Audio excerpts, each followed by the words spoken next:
សកកម្មលេចឡើងក្នុងគំនិតរបស់គាត់ពីទ័រនិយាយម្ដងទៀតដោយសួរថាគាត់មិនអីទីឬហើយនិយាយថាពួកគេគួរតែចាក់ចេញមុនពេលនរណាម្នាក់គាត់សម្គាល់ការវេតបឬខោ Queen យល់ព្រមទាំងឆ្ងាំងឆ្គងហើយពួកគេទាំងពីរក៏ចាប់ផ្ដើមដើរចេញទៅនៅពេល Peter ដើរនាំមុខ Queen លួចក្រឡេកមើលឈាមនៅលើដីវិញដូចជាវាជាចំណិតភីហ្សាដែលគាត់ភ្លេចយកមកខួរក្បាលរបស់គាត់កំពុងវិលវល់គាត់ធ្វើជាចិត្តត្រជាក់ប៉ុន្តែក្នុងចិត្តជ្រៅជ្រៅវាជាម៉ោងឃ្លានរបស់បិសាចជញ្ជក់ឈាម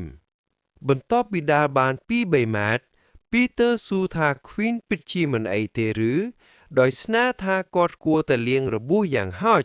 ក៏ដើម្បីឲ្យឈាមឈប់ហូរដែរប៉ុន្តែ Queen គ្រាន់តែនិយាយថាគាត់មិនអីទេដោយបញ្ជាក់ថាវាគ្រាន់តែជារបួសលើស្បែកប៉ុណ្ណោះហើយឈាមបានឈប់ហូរហើយមួយសន្ទុះក្រោយមកគាត់ស្រាប់តែឈប់ហើយសម្លឹងមើលរបួសនៅដៃរបស់គាត់ Peter សង្កេតឃើញហើយឈប់ដែរដោយសួរថាមានរឿងអី Queen បញ្ញាប់លាក់របួសរបស់គាត់ហើយឆ្លើយថាគ្មានអ្វីទេប៉ុន្តែបន្ទាប់មកសារភាពថាប្រហែលជាគាត់គួរតែទៅបន្ទប់គិលានដ្ឋានដោយគិតថាវាអាចនឹងមានបញ្ហាប្រសិនបើរបួសឆ្លងមេរោគបន្ទាប់មកគាត់សុំឲ្យ Peter ត្រឡប់ទៅអន្តេវាសិកដ្ឋានមុនដោយសន្យាថាគាត់នឹងត្រឡប់មកវិញឆាប់ៗនៅពេល Queen ងាកហើយដើរចេញទៅ Peter ព្យាយាមឃាត់គាត់ដោយនិយាយថាពួកគេគួរតែទៅជាមួយគ្នាប៉ុន្តែ Queen បដិសេធហើយនិយាយថាគាត់អាចទៅម្នាក់ឯងបានគាត់សុំឲ្យ Peter ពិនិត្យមើលថាតើ Warden ត្រឡប់មកវិញឬនៅព្រោះគាត់បានចាក់ចេញពីបណ្ណាល័យដោយគ្មានគាត់ហើយពួកគេមិនបានជួបគ្នាតាំងពីពេលនោះមក2-3នាទីក្រោយមក Queen ទៅដល់កន្លែងដែលគាត់វាជាមួយ Carl ហើយផឹកឈាមមនុស្សខ្លះដោយសារតែហេតុនោះរបួសរបស់គាត់ជាសះស្បើយទាំងស្រុងហើយសុខភាពរបស់គាត់ត្រឡប់មកពេញលេញវិញភ្លាមបន្ទាប់ពីនោះគាត់ទទួលបានការជូនដំណឹងពីប្រព័ន្ធព្រមានគាត់ថាកម្រិតនៃការឃ្លានរបស់គាត់បានកើនឡើង Queen ក៏លេចមើលសារនោះហើយយល់ព្រមវាពិតជាមានអារម្មណ៍ថាគាត់កំពុងឃ្លានខ្លាំងមែនទន្ទឹមនឹងនោះគាត់ដឹងថាប្រព័ន្ធពិតជាអាចព្យាបាលរាងកាយរបស់គាត់តាមរយៈអាហារគាត់ក្រោកឡើងហើយចាប់ផ្ដើមដើរដោយគិតថាត្រូវតែមានប្រភពអាហារនៅក្បែរនោះបន្ទាប់ពីស្វែងរក 2-3 នាទីគាត់ឃើញម៉ាស៊ីនលក់ទំនិញនៅជិតច្រកចូលទីលានហ្វឹកហាត់នៅពេលគាត់យកអាហារពីម៉ាស៊ីនលក់ទំនិញ Queen ចូលទៅក្នុងទីលានហ្វឹកហាត់ដោយមានអាហារពេញមាត់ដូចជាកំប្រុកកំពុងបំពេញបេសកកម្មគាត់សម្លឹងមើលជុំវិញដើម្បីរកមើល robot ហ្វឹកហាត់ដែលសមរម្យពាក់កណ្ដាលទំពាពាក់កណ្ដាលសង្កេតមើលហាក់ដូចជាគាត់ហៀបនឹងដាល់នរណាម្នាក់ឬដាល់គ្មានពាក់កណ្ដាលទេក្នុងពេលជាមួយគ្នានោះនៅខាងក្នុងសង្វៀនក្មេងស្រីម្នាក់កំពុងមមាញឹកគង់តាហ្វឹកហាត់ដោយបាញ់ robot នឹងព្រួញដូចជានាងកំពុងលេង Whack-a-Mole ក្នុង mode HD នៅពេលនាងផឹកទឹកមួយក្អកនាងគិតថាវាគ្រប់គ្រាន់ហើយសម្រាប់ការហ្វឹកហាត់សម្រាប់ថ្ងៃនេះហើយមានគម្រោងត្រឡប់ទៅបន្ទប់របស់នាងវិញប៉ុន្តែភ្លាមនោះនាងប្រទះឃើញ Queen ហើយដឹងថាវាជាបុរសដដាលដែលគ្មានថាមពលអស្ចារ្យឬងារពិសេសអីឡើយដោយមើលគាត់សម្លឹងមើលជុំវិញដូចជាកូនឆ្កាដែលវង្វេងផ្លូវនាងឆ្ងល់ថាហេតុអ្វីបានជាគាត់មកទីនេះដោយគ្មានសមត្ថភាពពិសេសណាមួយខណៈពេលដែលគិតថាតើគាត់នៅទីនេះដើម្បីសាក់លបងកម្លាំងសុទ្ធរបស់គាត់ម្ដងទៀតឬអត់នាងឃើញ Queen ឈរនៅមុខ robot គាត់ដោះអាវក្រៅរបស់គាត់ហើយបោះវាទៅលើដីយ៉ាងសាមញ្ញការសាក់លបងចាប់ផ្ដើមជាមួយនឹងការកំណត់ការលំបាកធម្មតាហើយក្មេងស្រីនោះចាប់ផ្ដើមចង់ដឹងនាងគិតថាប្រហែលជា Queen មិនពេញចិត្តនឹងលទ្ធផលពីមុនរបស់គាត់ហើយចង់សាក់លបងម្ដងទៀត ដោយលាក់ខ្លួនស្ងាត់ៗនាងបន្តមើលដើម្បីឃើញអ្វីដែលគាត់អាចធ្វើបានឥឡូវនេះក្នុងពេលជាមួយគ្នានោះ Queen ស្ទុះទៅរក Robot ហើយកំទេចមួយដំបងដោយប្រើកម្លាំង10ពិន្ទុរបស់គាត់ក្មេងស្រីនោះឈរគាំងដោយដឹងថាទោះបីជានៅព្រំ level 1 ក៏ដោយ Queen អាចកំទេច Robot បានដោយការដាល់តែមួយដៃភ្លាមបន្ទាប់ពីនោះគាត់បញ្ឈប់សន្ទុះរបស់គាត់យ៉ាងលឿនដោយប្រើជំហានជើងដ៏រហ័សហើយងាកទៅរក Robot 2 ដែលនៅសល់ឃើញបែបនេះក្មេងស្រីនោះយល់ថា Queen មិនត្រឹមតែខ្លាំងទេគាត់ក៏មានភាពរហ័សរហួនផងដែរមុនពេល Robot អាចងាកទៅរក Queen ទាំងស្រុងគាត់បានស្ទុះចូលហើយផ្ដួលពួកវាទាំងពីរដោយការទាត់ដ៏លឿនការសាកល្បងបញ្ចប់ហើយប្រព័ន្ធកំណត់ភាពរហ័សរហួនរបស់គាត់នៅ10ពិន្ទុក្មេងស្រីនោះមើលដោយថ្ងាក់ផ្អើលនៅពេលនាងដឹងថា Queen បានកម្ចាត់គោលដៅទាំងអស់សូម្បីតែមុនពេលអាវក្រៅរបស់គាត់ប៉ះដីផងភាពត្រជាក់រត់កាត់ឆ្អឹងខ្នងរបស់នាងចាប់ផ្ដើមឆ្ងល់ថាតើគាត់បានលាក់កម្លាំងពិតរបស់គាត់គ្រប់ពេលឬអត់ហើយប្រសិនបើនោះជាការពិតតើអ្វីអាចជាហេតុផលនៅពីក្រោយវាព្រឹកបន្ទាប់នៅភោជនីយដ្ឋានមហាវិទ្យាល័យបរិយាកាសគឺពិតជាមិនល្អសោះអ្នកលេង level ទាប2នាក់ឃើញកន្លែងអង្គុយហើយដើរទៅរកដូចជាត្រីឆ្នោតប៉ុន្តែនៅពេលដែលពួកគេហៀបនឹងដាក់ថាសរបស់ពួកគេចុះអ្នកលេង level ខ្ពស់ដែលមានអំនួតម្នាក់នៅក្បែរនោះបានគប់កាបូបរបស់គាត់ទៅលើកៅអីដូចជាវាជាកម្មសិទ្ធិរបស់គាត់បងប្រុសពិតជានិយាយថាកន្លែងនេះជារបស់ខ្ញុំឥឡូវនេះដោយមិននិយាយអ្វីមួយម៉ាត់មិត្តភក្តិទាំងពីរព្រេកភ្នែកដោយការភ័ន្តច្រឡំហើយបន្ទាប់មកទទួលយកភាពបរាជ័យយ៉ាងស្ងៀមស្ងាត់ម្នាក់ក្នុងចំណោមពួកគេស្នើឲ្យពួកគេញ៉ាំនៅខាងក្រៅចំណកវិញហើយម្នាក់ទៀតយល់ព្រមដោយដឹងថាពួកគេមិនមានសេចក្តីក្លាហានឬស្ថិតិដើម្បីរករឿងជាមួយពួក level ខ្ពស់ជាទូទៅវាគឺជាការញ៉ាំហើយលុបចោលសម្រាប់ពួកគេនៅពេលពួកគេដើរចេញ Peter ដែលកំពុងអង្គុយនៅខាងក្រៅភោជនីយដ្ឋាននៅលើជណ្ដារខណៈពេលកំពុងញ៉ាំអាហាររបស់គាត់មើលពួកគេចាក់ចេញហើយចាប់បានការសន្ទនារបស់ពួកគេបន្តិចបុរសម្នាក់និយាយថាអ្នកលេង level ទាបហាក់ដូចជាគួរឲ្យខ្លាចហើយម្នាក់ទៀតងក់ក្បាលដោយបន្ថែមថា level ខ្ពស់មានន័យថាអត្តាខ្ពស់ពួកគេសុខចិត្តជៀសវាងរឿងរ៉ាវជាជាងប្រថុយនឹងការត្រូវគេកម្ចាត់ឮដូច្នេះ Peter សម្លឹងទៅមុខរក Warden និង Queen ហើយឆ្ងល់ខ្លាំងថាតើវាអីទេសម្រាប់ Warden ក្នុងការអង្គុយជាមួយពួកគេ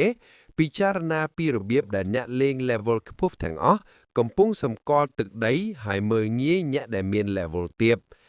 គាត់និយាយថាមានតែអ្នកលេង level ខ្ពស់ប៉ុណ្ណោះដែលអង្គុយខាងក្នុងភោជនីយដ្ឋានខណៈពេលដែលអ្នក level ទាបត្រូវបានគេរុញឲ្យទៅញ៉ាំនៅខាងក្រៅQueen ដែលកំពុងញ៉ាំអាហាររបស់គាត់យ៉ាងសប្បាយរីករាយយល់ព្រមជាមួយ Peter គាត់និយាយយ៉ាងសាមញ្ញថា Warden មិនចាំបាច់ដើរលេងជាមួយពួកគេទេហើយប្រហែលជាគាត់គួរតែចាប់ផ្ដើមបង្កើតទំនាក់ទំនងជាមួយមនុស្សនៅ level ផ្ទាល់ខ្លួនរបស់គាត់ជំនួសវិញឮដូច្នេះមុខរបស់ Warden តានតឹងគាត់សម្លឹងមើល Peterហើយប្រាប់គាត់ឲ្យឈប់និយាយមិនសមហេតុសមផល Warden ញន់ស្មាហើយនិយាយថាគាត់ស្អប់រឿងរ៉ាវឋានានុក្រមទាំងមូលនេះបំផុតគាត់ជឿជាក់លើសមាភិបហើយបញ្ជាក់យ៉ាងច្បាស់ថាពួកគេទាំងអស់គ្នាជាមិត្តដូច្នេះគាត់មិនមានអារម្មណ៍ខ្មាស់អៀនសូម្បីតែបន្តិចក្នុងការញ៉ាំជាមួយពួកគេទោះ level ទាបឬអត់ជាមួយនឹងស្នាមញញឹមគាត់ប្រាប់អ្នកគ្រប់គ្នាឲ្យធ្វើចិត្តឲ្យត្រជាក់ហើយរីករាយនឹងអាហាររបស់ពួកគេនិយាយលេងថាឥឡូវនេះការបំពេញក្រពះរបស់ពួកគេគឺសំខាន់ជាងការអួត level ថាមពលទៅទៀតបងប្រុសមានអារម្មណ៍ថាញ៉ាំសិនចាំបារម្ភក្រោយយ៉ាងខ្លាំងនៅពេលគាត់សើចក្មេងស្រីនោះដែលបានលួចតាមដាន Queen កាលពីលើកមុនពីទីលានហ្វឹកហាត់ឃើញក្រុមនោះពីចម្ងាយដោយពីមុនដែរនាងគ្រាន់តែមើលដោយស្ងៀមស្ងាត់ហើយមិននិយាយអ្វីទាំងអស់មួយសន្ទុះក្រោយមក ពួកគេទាំងអស់គ្នាអង្គុយនៅក្នុងថ្នាក់ទ្រឹស្ដីរបស់ពួកគេដែលគ្រូរបស់ពួកគេឈ្មោះ Del ឈរនៅខាងមុខផ្ដល់សន្ទរកឹកលើកទឹកចិត្តធម្មតារបស់គាត់ពន្យល់ថាការចែករំលែកដោយមិនគិតពីខ្លួនឯង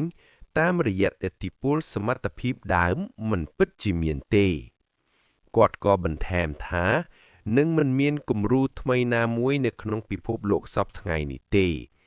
ណែនាំថាទោះបីជាសន្តិភាពមាននៅពេលនេះក៏ដោយ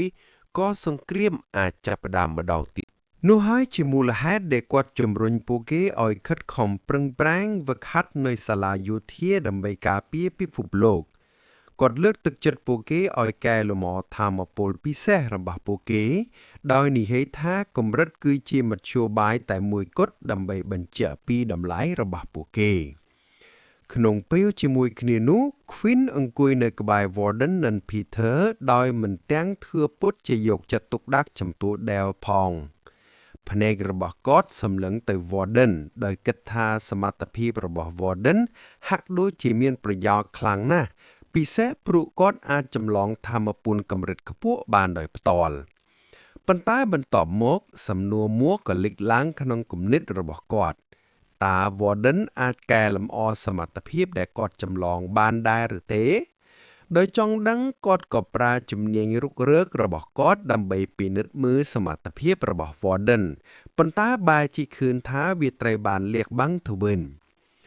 Warden អង្គុយនៅទីនោះយ៉ាងស្ងប់ស្ងាត់ដោយមិនដឹងខ្លួនសោះថា Quinn កំពុងលួចពិនិត្យមើលស្ថិតិរបស់គាត់ Quinn ចាប់ផ្ដើមមានអារម្មណ៍ច្របូរច្របល់គាត់ឆ្ងល់ថាហេតុអ្វីបានជាសមត្ថភាពរបស់ Warden ត្រូវបានលាក់បាំងហាក់ដូចជាគេកំពុងប្រើអាវធំមើលមិនឃើញសម្រាប់តែជំនាញអញ្ចឹងដោយមិនបង្អង់យូរគាត់ងាកទៅ Warden ហើយសួរធម្មតាថាតែគាត់នៅតែអាចប្រើធម៌ពលរបស់ Irene បានដែរឬទេ Warden មើលទៅភ្ញាក់ផ្អើលមួយសន្ទុះហើយបន្ទាប់មកសរសើរ Quinn ដោយនិយាយថាឯងពិតជាមានភ្នែកមុតមាំណាស់ដែលអាចដឹងពីលក្ខណៈពិសេសមួយនៃសមត្ថភាពរបស់ខ្ញុំ Warden បង្ហាញថាគាត់មិនអាចប្រើធម៌ពលរបស់ Irene បានទៀតទេហើយពន្យល់ថាជំនាញចម្លងរបស់គាត់កំណត់ឡើងវិញជារៀងរាល់ថ្ងៃដូច្នេះលុះត្រាតែគាត់ប៉ះ Irene ម្ដងទៀតទើបគាត់អាចប្រើសមត្ថភាពនាងបាន Warden គ្រាន់តែស្ងាត់អរគុណ Quinn សម្រាប់ការព្រមានហើយបន្ទាប់មកសួរថាតើ Quinn ឬ Peter អាចឲ្យគាត់ខ្ចីសមត្ថភាពរបស់ពួកគេសម្រាប់ការធ្វើ test បន្ទាប់បានដែរឬទេគាត់និយាយថាគាត់នៅតែមិនទាន់សម្រេចចិត្តថានឹងចម្លងជំនាញរបស់នរណាគេ Quinn សាយតិចៗទាំងឆ្កំឆ្ងងហើយសុំទោសនិយាយថាគាត់មិនអាចជួយរឿងនោះបានទេភ្លាមនោះក្រពះរបស់ Quinn ក៏ស្រែកឃ្លានយ៉ាងខ្លាំង Warden សម្លឹងមើលគាត់ទាំងងឿងឆ្ងល់បន្តិចហើយសួរថាគាត់ពិតជាឃ្លានទៀតមែនទេពិសេសបន្ទាប់ពីញ៉ាំអាហារសម្រាប់មនុស្ស2នាក់រួចហើយកាលពីមុននេះ Quinn សាយទាំងអៀនហើយនិយាយថាប្រហែលជាអាហាររលាលឿនពេកសូម្បីតែខ្លួនគាត់ក៏ភ្ញាក់ផ្អើលដែរហើយឆ្ងល់ថាហេតុអ្វីបានជាគាត់ឃ្លានទៀតភ្លាមនោះការជូនដំណឹងពីប្រព័ន្ធមួយបានលេចឡើងនៅចំពោះមុខគាត់ប្រាប់គាត់ថាកម្រិតនៃភាពឃ្លានរបស់គាត់បានកើនឡើងបន្ទាប់ពីអានការជូនដំណឹងនោះ Quinn មានអារម្មណ៍ព្រឺឆាំងខ្នងគាត់ភ័យស្លន់ស្លោគិតថាប្រសិនបើវានៅតែបន្តបែបនេះថ្លៃអាហាររបស់គាត់នឹងកើនឡើងខ្ពស់ក៏ពពកមិនខានគាត់បន់ស្រន់ដោយស្ងៀមស្ងាត់សូមក្តីមេត្តាពីចំណង់អាហារដែលចេះតែកើនឡើងរបស់គាត់ក្រពះរបស់គេហាក់ដូចជាមានរុនខ្មៅនៅខាងក្នុងអញ្ចឹងនៅពេលថ្នាក់រៀនចប់ Quinn, Peter និង Warden ដើរចេញទៅជាមួយគ្នាខណៈដែលពួកគេដើរតាមផ្លូវដើរ Warden និយាយថាគាត់ត្រូវទៅបន្ទប់ទឹកហើយប្រាប់ពួកគេឲ្យទៅមុនគាត់សន្យាថានឹងតាមពួកគេទាន់នៅពេលក្រោយ Quinn ងក់ក្បាលហើយប្រាប់ Warden ឲ្យជួបពួកគេនៅហាងទំនិញក្នុងរយៈពេល2នាទីទៀតខណៈកំពុងដើរ Quinn និង Peter ឈប់ភ្លាមនៅពេលពួកគេឮមនុស្សមួយចំនួនកំពុងនិយាយគ្នានៅក្បែរនោះដោយចង់ដឹងពួកគេងាកទៅមើលឃើញក្រុមសិស្ស3នាក់ Kyle និងបកពួករបស់គាត់មិត្តភក្តិម្នាក់របស់ខាលមើលទៅតានតឹងនិងព្រួយបារម្ភខណៈដែលគាត់និយាយថាពួកគេនៅតែត្រូវរៀបចំពិន្ទុចំនួន50មុនថ្ងៃចុងសប្តាហ៍ដោយសារគេទាមទារបំណងបរិសម្នាក់ទៀតងក់ក្បាលដោយភ័យនិយាយថាគាត់មិនចង់ត្រូវគេវាយទីហើយគិតថាពួកគេគួរតែប្រគល់ពិន្ទុឲ្យគេទៅបន្ទាប់មកគាត់សួរខាលថាគាត់គិតយ៉ាងណាប៉ុន្តែខាលដែលនៅតែខឹងបន្ទាប់ពីត្រូវឃ្វីនវាយកាលពីម្សិលមិញប្រាប់ពួកគេឲ្យឈប់រំខានគាត់ហើយគ្រាន់តែប្រគល់ពិន្ទុទៅគាត់ថែមទាំងអួតថានៅពេលដែលគាត់ឡើងដល់កម្រិតគាត់នឹងទាមទារយក2ដងវិញភ្លាមនោះខាលគាត់សម្គាល់ឃើញឃ្វីននិងភីធើឈរនៅក្បែរនោះហើយគាំងស្ងៀមក្នុងពេលជាមួយគ្នានោះភីធើមានអារម្មណ៍ភ័យហើយខ្សឹបថាខាលត្រឡប់មកវិញហើយលើកនេះមកជាមួយក្រុមរបស់គេទាំងមូលប្រហែលជាចង់សងសឹកហើយប៉ុន្តែឃ្វីននៅតែស្ងប់ស្ងាត់ទាំងស្រុងដោយមិនបង្ហាញការភ័យខ្លាចសូម្បីតែបន្តិចក្នុងពេលនោះមិត្តភក្តិរបស់ខាលចាប់ផ្ដើមធ្វើខ្លួនក្អែងក្អាងម្នាក់ក្នុងចំណោមពួកគេសម្លឹងមើលឃ្វីននិងភីធើហើយនិយាយថាថ្ងៃនេះសំណាងរបស់ពួកគេឡើងខ្ពស់ហើយពួកគេបានជួបតារាល្បី2នាក់នេះម្នាក់ទៀតសើចហើយបន្ថែមថាពួកគេល្បីដោយសារតែជាកម្រិត1 level 1តែ2នាក់គត់ក្នុងថ្នាក់ទាំងមូលដែលមានថាមពលពិសេស0និយាយរួមទៅគេកំពុងហៅពួកគេថាជាមនុស្សដែលគ្មានបានការសោះផ្ទុយទៅវិញខាលលះមុខរបស់គាត់ហើយប្រាប់មិត្តភក្តិរបស់គាត់តិចកុំឲ្យរករឿងពួកគេដឹងច្បាស់ថា Queen ខ្លាំងជាងរូបរាងខាងក្រៅរបស់គាត់ Peter ចាប់ផ្ដើមបែកញើសជោគគាត់សម្លឹងមើល Queen ដោយភ័យហើយសួរដោយសំឡេងញ័រថាតើគាត់ក៏គិតថាខាលនាំបពុះមកសងសឹកដែរឬទេប៉ុន្តែ Queen នៅតែស្ងប់ស្ងាត់ហើយនិយាយថាអ្នកគាត់បញ្យល់ថាប្រសិនបើមិត្តភក្តិរបស់ខាលដឹងពីអ្វីដែលបានកើតឡើងពិតប្រាកដកាលពីម្សិលមិញពួកគេប្រហែលជាកំពុងធ្វើបាបខាលផងក៏មិនដឹងភ្លាមនោះមិត្តភក្តិទាំងពីររបស់ខាលសើចខ្លាំងហើយដើរទៅរក Peter និង Queen ម្នាក់ក្នុងចំណោមពួកគេប្រាប់ពួកគេឲ្យឈប់ហើយប្រគល់10ពិន្ទុមុននឹងចាស់ចេញ Peter ភ័យស្លន់ស្លោហើយសួរថាមានរឿងអីកើតឡើងម្នាក់ទៀតញញឹមចំអោកហើយនិយាយថាពួកគេដឹងថា Queen និង Peter នៅតែជាកម្រិត1ហើយស្ទើរតែគ្មានពិន្ទុដូច្នេះពួកគេមានចិត្តល្អហើយដែលសុំត្រឹមតែ10ប៉ុណ្ណោះប្រកបណាស់ពួកគេអាចមានលទ្ធភាពបង់ប៉ុណ្ណឹងឮបែបនេះ Peter ព្យាយាមឃាត់ពួកគេដោយនិយាយថាការចំណាយប្រចាំខែរបស់គាត់ស្ទើរតែមិនគ្រប់គ្រាន់សម្រាប់ពិន្ទុប៉ុណ្ណឹងផងនិយាយទៅថវិការបស់គាត់គឺតឹងតែងខ្លាំងណាស់ប៉ុន្តែមិនដូច Peter ទេ Queen នៅតែស្ងប់ស្ងាត់និងត្រជាក់ដូចទឹកកកគាត់សម្លឹងមើលពួកគេហើយសួរថាតើពួកគេស្គាល់គាត់ទេហើយហេតុអ្វីបានជាគាត់គួរប្រគល់ពិន្ទុរបស់គាត់ទៅឲ្យមនុស្សចម្លែកខែលចាប់ផ្ដើមបែកញើសដោយដឹងថាពួកគេអាចនឹងត្រូវវាយម្ដងទៀតប៉ុន្តែគាត់នៅស្ងៀមខណៈដែលមិត្តភក្តិរបស់គាត់នៅតែបន្តបង្ខំដោយអះអាងថាពួកគេគ្រាន់តែខ្ចីពិន្ទុប៉ុណ្ណោះនិយាយឲ្យស្រួលស្ដាប់ទៅគឺចៅឆុកតែម្ដងម្នាក់ក្នុងចំណោមពួកគេថែមទាំងចាប់ផ្ដើមស្រែកនិងត្រៀមខ្លួនវាយតបប៉ុន្តែខាលចូលមកឃាត់យ៉ាងលឿនព្យាយាមបញ្ឈប់មិត្តភក្តិរបស់គាត់ប្រាប់ពួកគេឲ្យឈប់ទៅដោយនិយាយថាគាត់នឹងរកពិន្ទុឲ្យគ្រប់សម្រាប់ពួកគេ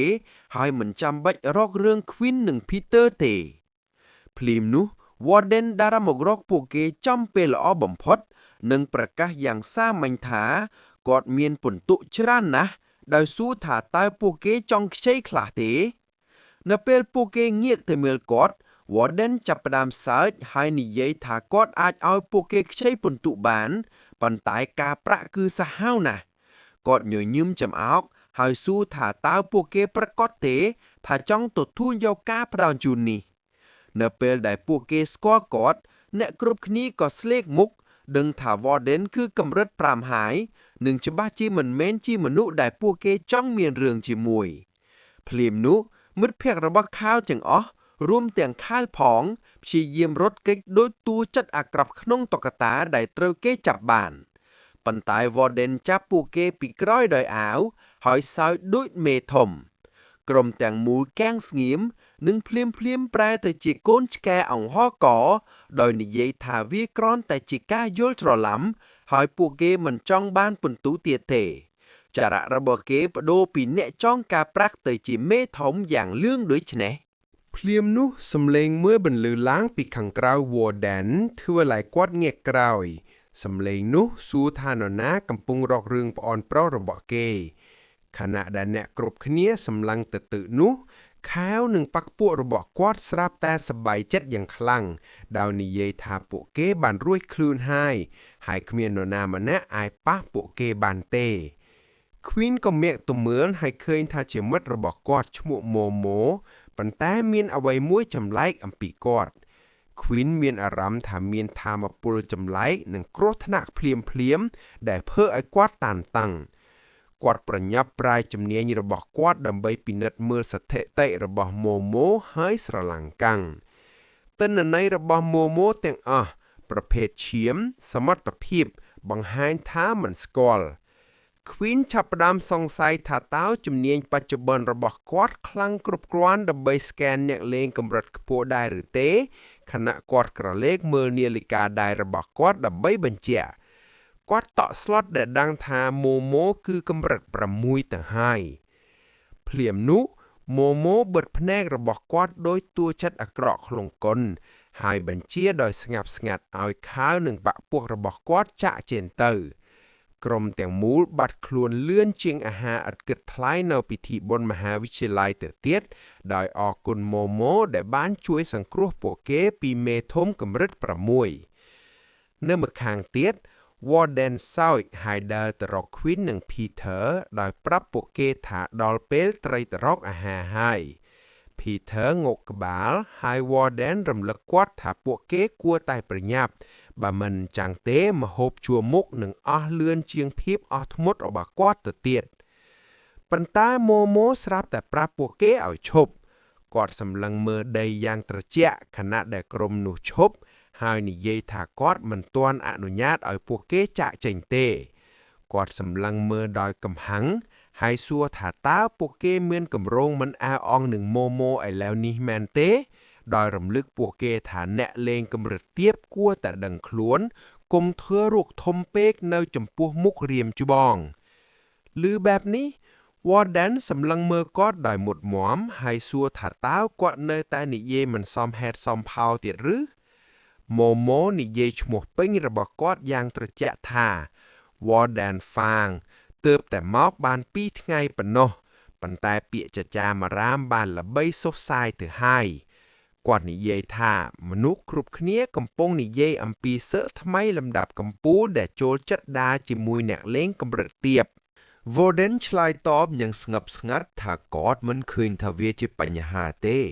ហើយសួរថាតើមានច្បាប់ហាមឃាត់រឿងនោះដែរឬទេម៉ូគ្រាន់តែញញឹមហើយនិយាយថាគ្មានច្បាប់បែបនេះទេប៉ុន្តែនៅពេលគាត់ដើរទៅរក Queen ហើយសម្លឹងមើលភ្នែករបស់គាត់បន្ថែមតិចថារឿងខ្លះនៅទីនេះដំណើរការដោយច្បាប់ដែលមិនបានសរសេរម៉ូចាប់ផ្ដើមទេសនាដូចជាគាត់ជាម្ចាស់កន្លែងនេះនិយាយថានៅពេលដែលអ្នកលេងកម្រិតខ្ពស់ដូចជា Warden ចាប់ផ្ដើមចាត់ទុកជនគ្មានតម្លៃចង្អុលទៅ Queen ដូចជាពួកគេសំខាន់វានឹងធ្វើឲ្យក្បាលតូចរបស់ពួកគេពោពេញដោយអំនួតគាត់ចំអកឲ្យ Queen ដោយហៅគាត់ថាជាផកតាងនៃរឿងនោះនិយាយថាគេមិនតន់គោរពគាត់ផងទោះបីជាម៉ូឈរនៅពីមុខគាត់ក៏ដោយគេពិតជាគិតថាគេជាមេធំមែនតែនហើយទោះជាយ៉ាងណាក៏ដោយ Queen នៅតែរក្សាភាពត្រជាក់ស្ងៀមសម្លឹងមើលម៉ូដោយមិនញញៀតម៉ូបន្តនិយាយថានៅក្នុងពិភពលោកមួយដែលមានតែអ្នកខ្លាំងប៉ុណ្ណឹងដែលរូបរាងមានជីវិតពួកអ្នកខ្សោយចាប់ផ្ដើមទាមទារសមាភិប ដោយសារតែមាននរណាម្នាក់ចិត្តល្អចំពោះពួកគេគាត់សើចយ៉ាងអាក្រក់ដោយនិយាយថាគាត់មិនអាចរងចាំការប្រយុទ្ធលើកក្រោយបានទេព្រោះពេលនោះហើយដែលគាត់នឹងកម្ចាត់សម្រាមដូចជា Queen ដោយមិនមានអារម្មណ៍ខុសគាត់ប្រកាសថាសង្គ្រាមគឺល្អបំផុតឮបែបនេះ Queen នៅស្ងៀមគំនិតរបស់គាត់ត្រឡប់ទៅថ្ងៃដែលគាត់បាត់បង់ឪពុកម្ដាយក្នុងសង្គ្រាមការចងចាំដ៏ឈឺចាប់នោះធ្វើឲ្យដៃរបស់គាត់ក្តាប់ជាប់និងកំហឹងកើនឡើងនៅក្នុងខ្លួនគាត់ឆ្ងល់ថាតើមាននរណាម្នាក់អាចនិយាយថាសង្គ្រាមគឺល្អបំផុតដោយរបៀបណាដោយមិននិយាយមួយម៉ាត់គាត់ស្ទុះទៅរកម៉ូម៉ូដើម្បីវាយប៉ុន្តែមុនពេលកណ្ដាប់ដៃរបស់គាត់ទៅដល់ម៉ូម៉ូចូលមកគាត់បញ្ចេញថាមពលរបស់គាត់ហើយទប់កណ្ដាប់ដៃរបស់ Queen យ៉ាងងាយស្រួលមុនពេល Queen អាចតបតបានគាត់ប្រមូលថាមពលនៅក្នុងដៃម្ខាងទៀតហើយវាយបកវិញយ៉ាងចំចំណុចមិនដូចការវាយប្រហាររបស់ Queen ទេការវាយប្រហាររបស់គាត់ចំប្រពាក់របស់ Queen តែម្ដង Queen ផ្លោវ៉ាទៅបុក Peter អ្នកទាំងពីរដួលរងរបួសម៉ូម៉ូឈរមើលពួកគេយ៉ាងត្រជាក់ហើយនិយាយថា Queen ច្បាស់ជាមានការចងចាំខ្លីហើយដោយរំលឹកគាត់ថាពួកគេទាំងពីរបានរៀននៅសាលាជាមួយគ្នាមុនពេលចូលហ្វឹកហាត់យោធា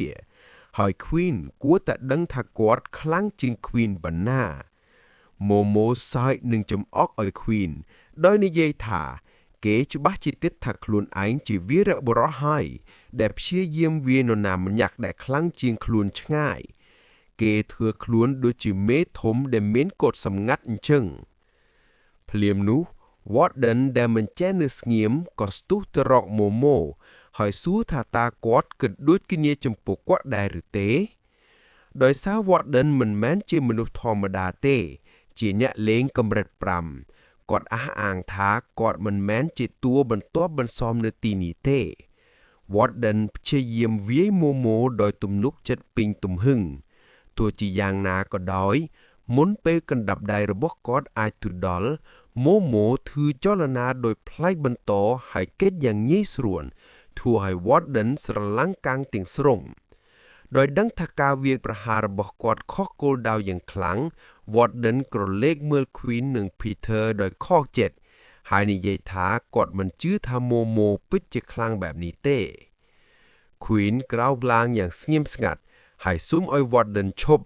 ដឹងច្បាស់ថាទាំងម៉ូម៉ូនិងសមត្ថភាពរបស់គាត់គឺខ្លាំងជាងពួកគេឆ្ងាយណាស់នៅពេល Warden ព្យាយាមប្រកែក Queen ក្រវីក្បាលយ៉ាងស្ងប់ស្ងាត់ហើយទទួលស្គាល់ដោយស្ងៀមស្ងាត់ថាគាត់ធ្វើសកម្មភាពដោយអន្ទាក់អន្តែងពេកលើសពីនេះទៅទៀតគាត់ដឹងថាគាត់មិនមានជំនួយទេដោយសារ Warden មិនមានសមត្ថភាពប្រើការនៅពេលនេះដូច្នេះការសម្រុកចូលបែបនោះគឺដូចជាការសម្លាប់ខ្លួនអញ្ចឹងក្នុងពេលជាមួយគ្នានោះម៉ូម៉ូចាប់ផ្ដើមដើរចេញទៅគាត់ងាកមកមើលពួកគេដោយស្នាមញញឹមចំអកដោយនិយាយថាគាត់មិនដែលមានគម្រោងប្រយុទ្ធនៅថ្ងៃនេះទេហើយពួកគេគួរតែចាត់ទុកនេះជាការព្រឺមានដ៏រួសរាយរាក់ទាក់មួយផលដែរក្រឡេកមើលពួកគេដោយភ្នែកត្រជាក់ស្របពេលដែលម៉ូម៉ូបន្ថែមថាមានមនុស្សមួយចំនួននៅក្នុងសាលានេះដែលសូម្បីតែយោធាក៏មិនហ៊ានប៉ះពាល់ដែរគាត់បញ្ចប់ដោយការព្រមានចុងក្រោយនិយាយថាវាប្រសើរជាងការនៅឲ្យឆ្ងាយពីក្រុមមួយចំនួនប្រសិនបើពួកគេចង់រស់នៅបើមិនដូច្នោះទេថ្ងៃណាមួយពួកគេនឹងមិនដឹងថាពួកគេបាត់បង់ជីវិតដោយរបៀបណាផងឬដូច្នោះ Warden ខឹងខណៈពេលដែល Queen និង Peter គ្រាន់តែឈរនៅទីនោះដូចជារូបសំណាកពីរដឹងយ៉ាងច្បាស់ថាម៉ូម៉ូនិងក្រុមរបស់គាត់គឺខ្លាំងជាងពួកគេឆ្ងាយណាស់កណ្ដាប់ដៃរបស់គាត់រួចរាល់ហើយប៉ុន្តែ XP របស់ពួកគេមិនទាន់រួចរាល់ទេពី3នាទីក្រោយមកអ្នកទាំង3បានប្រមូលផ្ដុំគ្នានៅក្នុងបន្ទប់ស្ងាត់មួយ Peter និយាយមុនគេដោយសួរថាតើម៉ូម៉ូពិតជាមានន័យដូច្នោះមែនទេនៅពេលដែលគាត់និយាយថាគ្មាននរណាម្នាក់ខ្វល់ពីអ្វីដែលកើតឡើងនៅក្នុងសាលាយោធាទេ Queen ងក់ក្បាលហើយទទួលស្គាល់ថាគាត់ខ្លាចថាវាអាចជាការពិត Warden ក៏យល់ព្រមដែរ ហើយបញ្យល់ថាសាលានឹងមិនជ្រៀតជ្រែកទេព្រោះការអនុញ្ញាតឲ្យសិស្សវាយគ្រាផ្ដល់ប្រយោជន៍ដល់ពួកគេគាត់បន្ថែមថានៅក្នុងរៀបចំដ៏ឃោរឃៅនេះមធ្យោបាយតែមួយសម្រាប់មនុស្សខ្សោយដើម្បីរីកចម្រើនខ្លាំងគឺការចូលរួមជាមួយកងទ័ព Queen គាំទ្ររឿងនោះហើយនិយាយថាមានអត្ថប្រយោជន៍មួយទៀតសម្រាប់អ្នកលេងពួកគេអាចទទួលបានធនធានកាន់តែច្រើននិងថែមទាំងទទួលបានការបណ្ដុះបណ្ដាលយោធាទៀតផងប៉ុន្តែបន្ទាប់មកគាត់បន្ថែមយ៉ាងម៉ឺងម៉ាត់ថាការដោះដូរគឺពិបាកណាស់នៅពេលណាកងទ័ពហៅពួកគេត្រូវតែទៅសមរភូមិដោយគ្មានសំណួរបន្ទាប់ពីនិយាយបែបនោះគាត់ងាកទៅ Warden ហើយណែនាំថាចាប់ពីពេលនេះទៅ Warden គួរតែនៅឲ្យឆ្ងាយពីពួកគេឮដូច្នោះ Warden មើលទៅភ្ញាក់ផ្អើលហើយសួរថាហេតុអ្វីដោយឆ្ងល់ថាតើ Queen គ្រាន់តែបកបង់ចោលដោយសារតែអ្វីដែល Momo និង Rayleigh បាននិយាយឬគាត់និយាយថាពួកគេមិនចាំបាច់គោរពតាមមនុស្សទាំងនោះដោយងងឹតងងល់ទេ Queen នៅតែមើងម៉ាត់ហើយបញ្យល់ថាទោះបីជាគាត់ដឹងថា Warden ចង់ជួយក៏ដោយក៏គាត់ត្រូវតែយល់ថាមានកម្លាំងខ្លះដែលហួសពីការគ្រប់គ្រងរបស់ពួកគេគាត់និយាយថានៅពេលណាដែលពួកគេបំពានច្បាប់ដែលកំណត់ដោយអ្នកលេងកម្រិតខ្ពស់មនុស្សអាចនឹងមិនរញ៉េរញ៉ៃជាមួយ Warden ទេប៉ុន្តែ Peter និង Queen នឹងក្លាយជាអ្នករងគ្រោះជំនួសវិញទោះបីជាយ៉ាងនេះក្តី Warden នៅតែរឹងមាំហើយនិយាយថាគាត់អាចការពារពួកគេបានប៉ុន្តែ Peter និយាយកាត់ដោយស្ងប់ស្ងាត់ដោយនិយាយថាវិធីល្អបំផុតដើម្បីការពារពួកគេគឺដោយការរក្សាគម្លាតរបស់គាត់ឮដូច្នោះ Warden ឈរគាំងដូចជាមាននរណាម្នាក់ដកដួយខួរក្បាលរបស់គាត់ចេញគាត់មើលទៅភ្ញាក់ផ្អើលយ៉ាងខ្លាំងវាដូចជាមាននរណាម្នាក់ប្រាប់គាត់ថា Pizza ត្រូវបានហាមឃាត់ Peter គាត់សម្គាល់ឃើញរឿងនេះហើយប្រញាប់យល់ស្របនឹងអ្វីដែល Queen បាននិយាយគិតថាវានឹងធ្វើឲ្យស្ថានភាពស្ងប់ស្ងាត់ប៉ុន្តែវាគ្រាន់តែធ្វើឲ្យរឿងកាន់តែអាក្រក់ទៅមុខរបស់ Warden ប្រែជាក្រហមដោយពេងពោដោយក្តីខឹងសម្បា Peter ដោយដឹងថារឿងរ៉ាវហៀបនឹងផ្ទុះឡើងក៏ព្យាយាមពន្យល់ខ្លួនឯងប៉ុន្តែមុនពេលគាត់អាចនិយាយបានច្រើន Warden ងាកក្រោយយ៉ាងលឿនរអ៊ូថាពួកគេគួរតែឈប់និយាយហើយដើរចេញពីបន្ទប់យ៉ាងលឿននិយាយថាគាត់នឹងនៅឲ្យឆ្ងាយពីពួកគេព្រោះនោះច្បាស់ជាអ្វីដែលពួកគេចង់បាននៅពេលគាត់ចាក់ចេញ Peter សម្លឹងមើលគាត់ដោយស្ងៀមស្ងាត់ហើយទទួលស្គាល់ថា Warden មើលទៅពិតជាសោកសៅដោយកូនឆ្កែដែលត្រូវគេទាត់គាត់ស្នើថាម្យ៉ាងពួកគេគួរតែពន្យល់រឿងរ៉ាវឲ្យបានត្រឹមត្រូវដល់គាត់ប៉ុន្តែ Queen បដិសេធដោយស្ងប់ស្ងាត់ដោយនិយាយថាវាល្អជាងតាមរបៀបនេះដោយមិនមានអ្នកទាំងពីរកត់សម្គាល់មាននរណាម្នាក់ពួននៅពីក្រោយសសរដែលនៅក្បែរនោះលួចស្ដាប់ការសន្ទនាទាំងស្រុងរបស់ពួកគេដោយស្ងៀមស្ងាត់ខណៈពេលនោះ Warden ដើរចេញទៅដោយកំហឹងនិយាយជាមួយខ្លួនឯងដូចជាតួអង្គក្នុងរឿងតុក្កតាដែលមានចរិតឆេវឆាយគាត់និយាយឡើងវិញនៅរឿងដែលពួកគេបាននិយាយអំពីគាត់ដែលនៅជាមួយអ្នកលេងកម្រិតទាបហើយហៅវាថាជាការខ្ជះខ្ជាយពេលវេលាប៉ុន្តែបន្ទាប់មកគាត់ផ្ទុយនឹងខ្លួនឯងដោយនិយាយថាពួកគេមិនយល់ពីអ្វីដែលគាត់ពិតជាចង់បានផងបន្ទាប់ពី 2-3 ជំហានគាត់ឈប់ដោយដឹងថាទោះបីជាពួកគេដឹងពីអ្វីដែលគាត់ចង់បានក៏ដោយក៏លទ្ធផលមិនដែលផ្លាស់ប្ដូរដែរវាមិនដែលផ្ដល់ផលល្អដល់គាត់ទេគាត់បង្ខំចិត្តញញឹមទាំងមានអារម្មណ៍ធ្ងន់ក្នុងចិត្តទទួលយកដោយស្ងៀមស្ងាត់ថាគ្មាននរណាម្នាក់យល់ពីគាត់ទេប៉ុន្តែជំនួសឲ្យការបក់បង់គាត់ក្តាប់ដៃហើយស្បត់នឹងខ្លួនឯងថាគាត់មិនខ្វល់ពីអ្វីដែលនរណាម្នាក់គិតទៀតទេគាត់សម្រេចចិត្តថាទោះមានរឿងអ្វីក៏ដោយគាត់នឹងមិនអនុញ្ញាតឲ្យមនុស្សទាំងនោះទទួលបានអ្វីដែលពួកគេចង់បានដោយងាយស្រួលនោះទេម្យ៉ាងវិញទៀតអ្នកលួចស្ដាប់ដែលកំពុងរងចាំដោយលួចលាក់ដូចជាតួអាក្រក់ថវិកាទាបនៅក្នុងរឿងល្ខោនទីពិភពក៏ចាប់ផ្ដើមធ្វើសកម្មភាព បុរសនោះស្ទុះចូលហើយវាយ Queen មួយដៃយ៉ាងពេញទំហឹងធ្វើឲ្យគាត់ហោះដូចយន្តហោះក្រដាសនៅក្នុងខ្យល់ព្យុះ Peter ក្រឡេកមើលគាត់ដោយស្លន់ស្លោដោយឆ្ងល់ថាតើ Queen នៅដកដង្ហើមឬគ្រាន់តែធ្វើពុតជាសន្លប់ នៅពេល Queen ដួលដល់ដី អ្នកវាយបាហានិយាយរអ៊ូយ៉ាងត្រជាក់ថា ការតស៊ូដែលគ្មានប្រយោជន៍ ហាក់ដូចជាគាត់កំពុងសម្ភាសដើម្បីប្រកួតនិយាយរបស់តួអាក្រក់ គ្រាន់តែ Queen ព្យាយាមក្រោកឡើង អ្នកវាយបាហាក៏ឆក់យកនាឡិការបស់ Queen យ៉ាងស្រួល ហើយប្រើវាដើម្បីផ្ទេរពិន្ទុចំនួន17ចេញពីគណនីរបស់ Queen ភ្លាម អ្នកទាំងពីរមានអារម្មណ៍វេទនា ហើយអ្នកវាយបាហាបានចំអកឲ្យពួកគេដោយនិយាយថា មនុស្សកម្រិតទាបច្បាស់ជាឆ្កួតហើយប្រសិនបើនេះជាអ្វីដែលពួកគេទទួលបានបន្ទាប់ពីវាយឈ្នះពួកគេគាត់ប្រាប់ពួកគេឲ្យមានប្រសិទ្ធភាពជាងនេះនៅពេលក្រោយហើយកុំខ្ជះខ្ជាយពេលវេលារបស់អ្នករាល់គ្នាឮដូច្នោះ Queen សម្លឹងមើលគាត់ដោយស្ងៀមស្ងាត់ហើយគិតថាស្ថានភាពនៅតែមិនផ្លាស់ប្ដូរសូម្បីតែបន្ទាប់ពីឆ្លងកាត់រឿងគ្រប់យ៉ាងក៏ដោយ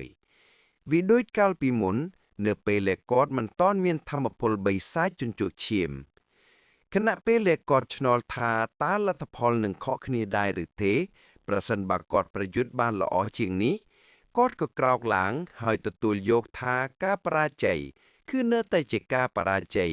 ទោះបីជាគាត់តស៊ូបានល្អប៉ុណ្ណាក៏ដោយនៅពេលអ្នកទំពីក្រោកឈរវិញ Queen លួនលោមខឿនហាញដោយនឹកឃើញថាគាត់នៅតែមានលុយខ្លះនៅក្នុងគណនី ANA របស់គាត់ពួកគេអាចគ្រាន់តែផ្ទុកពិន្ទុតិចជាងមុនពីទីនោះនៅពេលក្រោយ Peter រើសយកនាឡិកាដែលធ្លាក់ហើយហុចវាទៅឲ្យ Queen ដែលនិយាយថាទោះបីជាប្រព័ន្ធទាំងមូលគួរឲ្យធុញទ្រាន់បន្តិចក៏ដោយរឿងល្អគឺថាការបាត់បង់នឹងមិនធ្ងន់ធ្ងរពេកទេទោះបីជាមាននរណាម្នាក់ប្លន់ពួកគេម្ដងទៀតក៏ដោយ Queen ងក់ក្បាលឲ្យដង្ហើមធំដោយឆ្ងល់ថាតើពេលណាសំណាងអាក្រក់នេះនឹងបញ្ចប់គ្រាន់តែគាត់ពាក់នាឡិកាម្ដងទៀតការជូនដំណឹងប្រព័ន្ធមួយបានលេចឡើងដោយជូនដំណឹងគាត់អំពីភារកិច្ចថ្មីមួយឃើញបែបនេះ Queen មានការភ្ញាក់ផ្អើលដោយដឹងថាមានអ្វីថ្មីទាបតែដោះសោចេញមកដោយគ្មានមូលហេតុភ្លាមនៅពេលដែលគាត់ទទួលយកភារកិច្ចនោះការជូនដំណឹងប្រព័ន្ធមួយបានលេចឡើងដូចជាអ្នកអានព័ត៌មានដ៏គួរឲ្យរំភើបដោយប្រកាសថាបេសកកម្មរបស់ Queen គឺត្រូវកម្ចាត់ Blade គាត់ក្រឡេកមើលរូបតំណាងបិសាចជញ្ជក់ឈាមតូចដែលអណ្ដែតពីលើភារកិច្ចហើយវាហាក់ដូចជាបុរសនោះកំពុងជួបថ្ងៃអាក្រក់ជាង Queen ទៅទៀតទោះយ៉ាងណាក៏ដោយរង្វាន់បេសកកម្មហាក់ដូចជាសមរម្យការបញ្ចប់វាផ្ដល់ឲ្យគាត់ពិន្ទុបទពិសោធន៍8ដែលជាការឈ្នះដ៏ធំសម្រាប់បុរសម្នាក់ដែលជាប់ក្អាងដោយសត្វល្អិតខុងកែវប៉ុន្តែភាពសប្បាយរីករាយមិនមានរយៈពេលយូរទេដោយសារ Queen ឆាប់ដឹងថាការវាយគាត់មិនមែនជារឿងងាយស្រួលនោះទេវាប្រៀបដូចជាការប្រកួតប្រជែងជាមួយនាយកសាលាសម្រាប់ការបង្រៀននឹងចឹង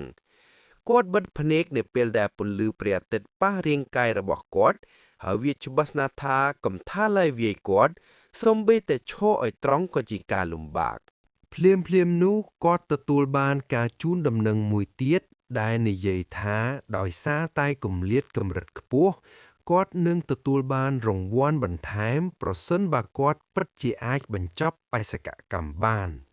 ប៉ុន្តែរឿងរ៉ាវកាន់តែយ៉ាប់យ៉ឺនយ៉ាងឆាប់រហ័សគាត់ទទួលបានការព្រមានថាស្ថិតិរបស់គាត់ត្រូវបានថយចុះ 50% ដោយសារការប៉ះពាល់នឹងពន្លឺព្រះអាទិត្យលើសពីនេះទៅទៀតការជូនបំណឹងមួយទៀតប្រាប់គាត់ថាភាពស្រេកឃ្លានរបស់គាត់បានកើនឡើងម្ដងទៀតគាត់ពិនិត្យមើលស្ថិតិរបស់គាត់ហើយយល់ថាទោះបីជាគាត់ជៀសវាងព្រះអាទិត្យដោយបិសាចជញ្ជក់ឈាមដែលមានអាឡែកស៊ីលេការពារកម្ដៅថ្ងៃក៏ដោយក៏វានៅតែមិនអាចបិទគម្លាតដ៏ធំរវាងគាត់និងគូប្រជែងរបស់គាត់បានដែរគាត់យល់ថាការឡើងកម្រិតយ៉ាងលឿន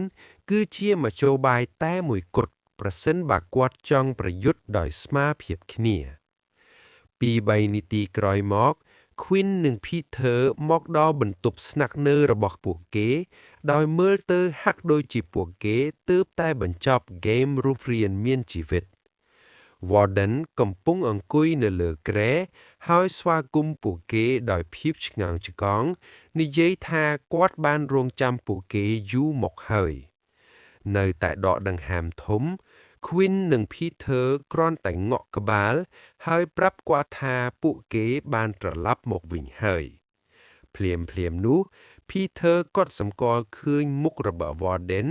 ហើយយល់ថាមានអ្វីខុសប្រក្រតីវាហាក់ដូចជាគាត់បានឆ្លងកាត់ការប្រកួតចំបាក់ភុកជាមួយខ្លះឃ្លុំមុខរបស់គាត់មានស្នាមជួមនិងប្រឡាក់ដោយដី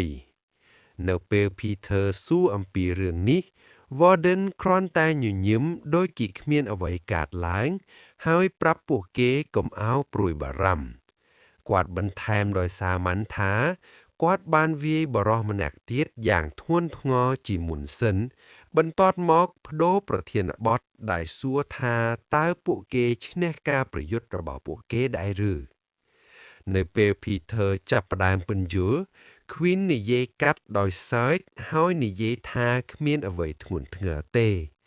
គាត់និយាយលេងថាពួកគេបានញ៉ាំអាហារដ៏ប្រណិតជាមួយគ្នានិងព្យាបាលខ្លួនឯងនៅ Merge ឮដូច្នោះ Warden ក្រោកឈរដើរទទួលខោអាវហើយចាប់ផ្ដើមធួពុតជាធម្មតាគាត់ញញឹមហើយនិយាយថាវាល្អណាស់ដោយពួកគេសប្បាយដោយសុំឲ្យពួកគេនាំគាត់ទៅជាមួយនៅពេលក្រោយដែលពួកគេចិនទៅញ៉ាំអីខណៈពេលដែល Warden រមុលធួពុតជាអ្វីៗគ្រប់យ៉ាង Peter អោនទៅជិត Queen ហើយខ្សឹបសួរថាតើគាត់មិនមានគម្រោងប្រាប់ Warden ពីអ្វីដែលពិតជាបានកើតឡើងទេឬ Queen ខ្សឹបតបវិញថាវាល្អប្រសើរក្រុងកៅបំភ្លេចវាដោយដឹងចរិត Warden គាត់នឹងមិនបងចោលទេហើយ Queen មិនចង់ឲ្យគាត់តានតឹងអំពីរឿងនេះទេភ្លាមនោះក្រពះរបស់ Queen ស្រែកឃ្លានយ៉ាងខ្លាំងដូចសត្វដែលស្រែកឃ្លាន Warden មើលទៅច្របូកច្របល់ខណៈពេលដែល Queen កោក្បាលហើយសើចយ៉ាងឆ្កងដោយនិយាយថាអាហារកាន់តែប្រណិតចំណែកកាន់តែតូចវាជារឿងធម្មតាទេដែលនៅតែឃ្លានគាត់ក៏បន្ថែមថាការរំលាយអាហាររបស់គាត់ដំណើរការក្នុងល្បឿនប្លែកបន្ត Warden សើចហើយដោះសោនាឡិកាឆ្លាតវៃរបស់គាត់យល់ព្រមនឹងលិះនេះគាត់ស្នើឲ្យពួកគេទៅហាងងាយស្រួលទិញ Convenience Store ដើម្បីរកអ្វីញ៉ាំព្រោះវានៅជិតទោះជាយ៉ាងណាក៏ដោយ Warden ស្រាប់តែផ្ទេរដាក់ពិន្ទុចូលក្នុងគណនីរបស់ Queen ធ្វើឲ្យគាត់ស្រឡាំងកាំងដូចនរណាម្នាក់ទៅតែហួច pizza ឲ្យគាត់នៅក្នុងសាលប្រឡងគាត់សួរថាតើ Warden ពិតជាផ្ដល់ពិន្ទុទាំងនោះឲ្យគាត់មែនឬដោយនិយាយថាវាហាក់ដូចជាច្រើនពេកហើយគួរឲ្យខ្មាស់អៀនក្នុងការទទួលយកប៉ុន្តែ Warden នៅតែរឹងមាំហើយប្រាប់គាត់កុំឲ្យបដិសេធដោយនិយាយថាពិន្ទុគ្រាន់តែជាការសុំទោសសម្រាប់រឿងរសៀលនេះគាត់សារភាពថាគាត់អាចនឹងរឹងរូសបន្តិចនៅពេលខ្លះហើយសូមឲ្យពួកគេអត់ធ្មត់ជាមួយគាត់នៅពេលអនាគតឬដូច្នោះ Queen ញញឹមហើយអរគុណ Warden សម្រាប់ពិន្ទុដែលការដឹងគុណយ៉ាងពិតប្រាកដ2នាទីក្រោយមក Queen មកដល់ហាងងាយស្រួលទិញហើយចាប់ដើមរកមើលអ្វីញ៉ាំខណៈពេលកំពុងមើលលើគ្នាគាត់លួចឮបុរសពីរនាក់និយាយគ្នាម្នាក់ក្នុងចំណោមពួកគេនិយាយថាគាត់ភ័យខ្លាចខ្លាំងនៅពេលមុននេះហើយសួរមិត្តរបស់គាត់ថាតើគាត់បានកត់សម្គាល់ឃើញកែវភ្នែករបស់ម៉ូម៉ូទេដោយបន្ថែមថាពួកគេមានសំណាងដែលម៉ូម៉ូមិនបានធ្វើអ្វីមិត្តរបស់គាត់ប្រញាប់ប្រាប់គាត់ឲ្យនិយាយតិចដោយប្រមានថានរណាម្នាក់អាចឮ Queen ក្រឡេកមើលពួកគេហើយចំណាំបានថាពួកគេគឺជាពីរនាក់ដដែលដែលនៅជាមួយ Kyle នៅរុស្ស៊ីលនោះគាត់ផ្ដោតអារម្មណ៍យ៉ាងស្ងៀមស្ងាត់ទៅលើការសន្ទនារបស់ពួកគេហើយឮម្នាក់ក្នុងចំណោមពួកគេខ្សឹបថា Kyle បានប្រាប់ពួកគេឲ្យប្រមូលពិន្ទុយ៉ាងលឿនបើមិនដូច្នេះទេគាត់នឹងមិនអាចការពារពួកគេបានទៀតទេម្នាក់ទៀតយល់ព្រមហើយនិយាយថា Kyle គឺជាមនុស្សកំសាកដែលគាត់ថែមទាំងអះអាងថាគាត់នឹងទៅប្រមូលលុយដោយខ្លួនឯងទៀតផងមិត្តរបស់គាត់ងក់ក្បាលហើយបន្ថែមថាប្រសិនបើរឿងនេះនៅតែបន្តកើតឡើងហើយពួកគេមិនខ្ចីពីអ្នកដទៃទេគ្មាននរណាម្នាក់អាចតាមទាន់ទេ ភ្លាមនោះ Queen ទទួលបានការជូនដំណឹងប្រព័ន្ធវាជូនដំណឹងគាត់អំពីបេសកកម្មថ្មីដើម្បីកម្ចាត់គូប្រជែងណាមួយឃើញបេសកកម្មបន្ទាប់បន្សំលេចឡើង Queen រំភើបចាត់ដោយបរិះគ្មានលុយដែលឃើញការលក់ទិញ1ថែម3គាត់ដឹងថាពេលវេលាគឺល្អឥតខុសហើយរង្វាន់ក៏មិនអាក្រក់ដែរ50ពិន្ទុបទពិសោធន៍មួយសន្ទុះគាត់គិតថានឹងប្រាយមិត្តភក្តិរបស់ Kyle ที่អាហារ EXP ឥតគិតថ្លៃប៉ុន្តែបន្ទាប់មកក្រវីក្បាលដោយគិតថាវានឹងគួរឲ្យសង្ស័យពេកដើម្បីវាយប្រហារពួកគេដោយផ្ទាល់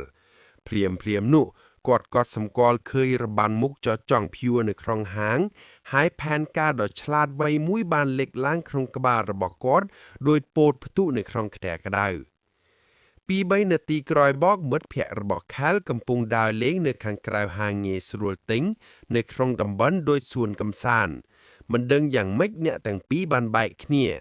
Queen ឃើញម្នាក់ក្នុងចំណោមពួកគេដើរតែម្នាក់ឯងហើយចាប់ផ្ដើមតាមដានគាត់បុរសនោះស្រាប់តែមានអារម្មណ៍ថាមានអ្វីខុសប្រក្រតីហើយភ័យស្លន់ស្លោគាត់វិលខ្លួនហើយស្រែកសួរថានរណានៅពីក្រោយគាត់ប៉ុន្តែ Queen បាត់ខ្លួនទៅក្នុងស្រមោលបុរសនោះមើលជុំវិញដោយភ័យហើយស្រែកឲ្យនរណាក៏ដោយឲ្យឈប់លេងសើចពេលនោះហើយដែល Queen បង្ហាញខ្លួនដោយពាក់របាំងមុខចក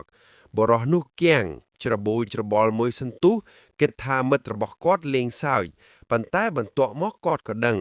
នេះមិនមែនជានរណាម្នាក់ដែលគាត់ស្គាល់ទេដោយភ័យខ្លាចបុរសនោះស្រែកហើយដួលដោយក្តីភ័យខ្លាច Queen មើលគាត់ដោយស្ងៀមស្ងាត់ហើយគិតក្នុងចិត្តថាម្នាក់នេះកំសាកពេកហើយបន្ទាប់មកគាត់មើលជុំវិញដោយឆ្ងល់ថាតើបុរសទី2ទៅណាភ្លាមនោះម្នាក់ទៀតស្រាប់តែលេចឡើងនៅក្បែរគាត់ហើយសួរថាគាត់ជានរណា Queen មិនឆ្លើយតបទេគាត់គ្រាន់តែសម្លឹងមើលគាត់ដោយភ្នែកត្រចៀកហើយដឹងថានេះគឺជាការរៀបចំដ៏ល្អឥតខ្ចោះសម្រាប់ការបរបាញ់លើកទី2របស់គាត់គ្មានជំនួយណាមកដល់ទេហើយបរិះនេះជារបស់គាត់ហើយនៅពេលដែលបរិះម្នាក់ទៀតបានឃើញ Queen គាត់មិនខ្វល់ពីការណែនាំឬបែបបទទេដោយគ្មានការប្រមានគាត់បានដាល់មួយដៃតម្រង់ទៅគាត់ដោយទាមទារចង់ដឹងថាគាត់ជានរណាប៉ុន្តែ Queen ដោយមិនរំភើបនិងស្ងប់ស្ងាត់បានគេតពីការវាយប្រហារយ៉ាងងាយស្រួលជនចម្លែកនោះបានសួរម្ដងទៀតដោយបង្ហាញការខឹងសម្បារយ៉ាងខ្លាំងប៉ុន្តែ Queen រក្សាគម្លាតរបស់គាត់ដោយសិក្សាពីគាត់យ៉ាងស្ងៀមស្ងាត់ដោយមិនឆ្លើយតបគាត់បានបើកប្រព័ន្ធបិសាចចិញ្ចឹកឈាមរបស់គាត់ហើយលួចមើលរបាស្ថានភាពរបស់បុរសនោះយោងតាមប្រព័ន្ធឈ្មោះរបស់បុរសនោះគឺ Charlie គាត់ជាមនុស្សលោកមាន HP សរុប15និងមានប្រភេទឈាម O positive អ្វីដែលចាប់អារម្មណ៍របស់ Queen ជាងអ្វីទាំងអស់គឺសមត្ថភាពរបស់ Charles គាត់មានធាតុខ្យល់ Wind element សមត្ថភាពខ្យល់នេះគឺជាអ្វីដែលថ្មីសម្រាប់ Queen ហើយវាក៏បានធ្វើឲ្យគាត់ចង់ដឹងចង់ឃើញផងដែរគាត់បានចាប់ផ្ដើមឆ្ងល់ថាតើវាអាចមានគ្រោះថ្នាក់កម្រិតណា Charles មិនបានរងចាំពន្យល់អីឡើយគាត់បានបើកការវាយប្រហារដោយកណ្ដាប់ដៃជាបន្តបន្ទាប់ដែលនីមួយៗសុទ្ធតែមានកម្លាំងខ្យល់ដ៏មុតស្រួចទោះបីជាមានការវាយប្រហារដ៏ខ្លាំងក្លា Queen នៅតែគេចខ្លួនបានយ៉ាងស្ទាត់ជំនាញដោយជ្រើសរើសភាពស្ងៀមស្ងាត់ជំនួសឲ្យការនីអ៊ីស្ដីប៉ុន្តែនៅពេលដែលការប្រយុទ្ធកាន់តែអ៊ូបន្លាយការវាយប្រហាររបស់ Charles កាន់តែលឿននិងមុតស្រួចឡើងកំហឹងរបស់គាត់ហាក់ដូចជាបន្ថែមល្បឿនដល់ចលនារបស់គាត់ហើយទីបំផុតល្បឿនរបស់គាត់បានឈានដល់ចំណុចមួយដែលសូម្បីតែ Queen ក៏គណនាខុសនឹងកិច្ចមិនទាន់ពេលវេលាស្នាមមុតមួយលេចអឡើងលើស្មារបស់គាត់ធ្វើឲ្យមានការឈឺចាប់យ៉ាងខ្លាំងនៅពេលនោះហើយដែល Queen បានដឹងរឿងសំខាន់មួយនេះមិនដូចការប្រឈមមុខនឹងកណ្ដាប់ដៃដ៏ស្រាលរបស់ជីដូនគាត់ទេធាតុខ្យល់មិនមែនគ្រាន់តែមើលទៅអស្ចារ្យនោះទេវាថែមទាំងអាចសម្លាប់មនុស្សបានទៀតផងគាត់ចាំបាច់ត្រូវមានការប្រុងប្រយ័ត្នជាងមុនស្របពេលជាមួយគ្នានោះ Charles បានញញឹមយ៉ាងមានមោទនភាពគាត់បានប្រកាសថាប្រសិនបើ Queen មិននិយាយទេ នោះក៏មិនចាំបាច់សួរដែរតាមគំនិតរបស់គាត់អាចស្វែងយល់គ្រប់យ៉ាងដោយខ្លួនឯង Charles បានសន្និដ្ឋានថា Quinn ប្រហែលជាមនុស្សកំសាកម្នាក់ក្នុងចំណោមអ្នកដែលក្រុមរបស់គាត់ធ្លាប់ធ្វើបាបពីមុនហើយប្រហែលជាចង់សងសឹកដោយធ្វើខ្លួនអត្តកម្មបាំងលើពីក្រោយរបាំងមុខដើម្បីឲ្យមើលទៅលយដោយសោយចំអន់នឹងគំនិតរបស់ខ្លួនឯង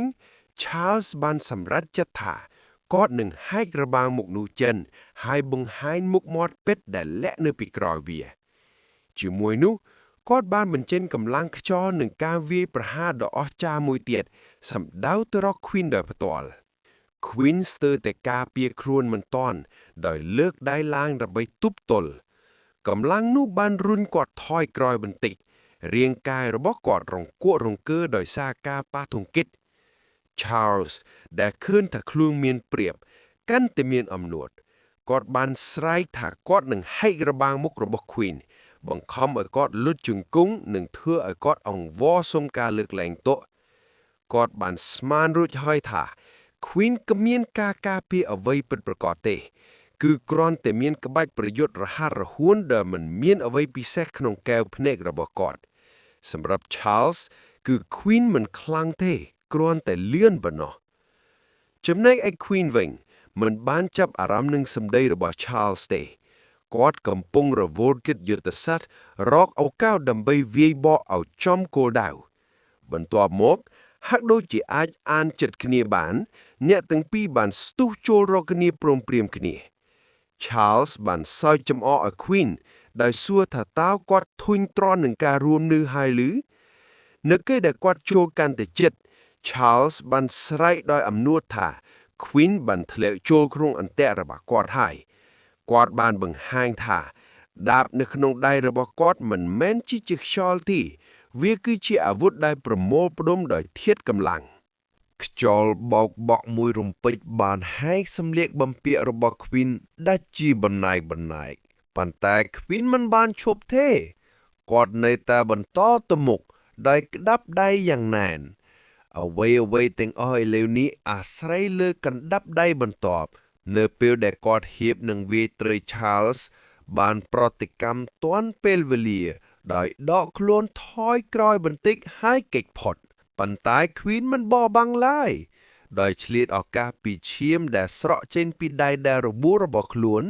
ជាលទ្ធផលនៃដាវខ្យល់ដែលបានហែកស្បែករបស់គាត់ Queen បានក្រវីឈាមនោះទៅកាន់ភ្នែករបស់ Charles ឈាមបានខ្ទាតពេញមុខរបស់ Charles ធ្វើឲ្យគាត់ងងឹតភ្នែកមួយសន្ទុះដោយមើលឃើញឱកាស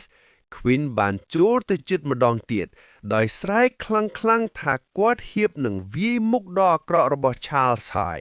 ដោយសភាវៈ Charles បានលើកដៃឡើងបិទមុខដោយភាពភ័យស្លន់ស្លោប៉ុន្តែ Queen បានបោកបញ្ឆោតគាត់មិនបានសម្ដៅទៅរកមុខទេគាត់បានវាយទៅកន្លែងមួយដែលបុរសគ្រប់រូបខ្លាចបំផុតកណ្ដាប់ដៃរបស់គាត់បានវាយចំកណ្ដាលជើងទាំងពីររបស់ Charles យ៉ាងធ្ងន់ធ្ងរការវាយប្រហារដ៏សាហាវភ្នែករបស់ Charles បានប្រែលេវមាត់របស់គាត់ហើបដោយការឈឺចាប់ដែលមិនអាចបញ្ចេញសំឡេងបានហើយរាងកាយរបស់គាត់បានបត់ចុះនៅពេលដែលការឈឺចាប់គ្របដណ្ដប់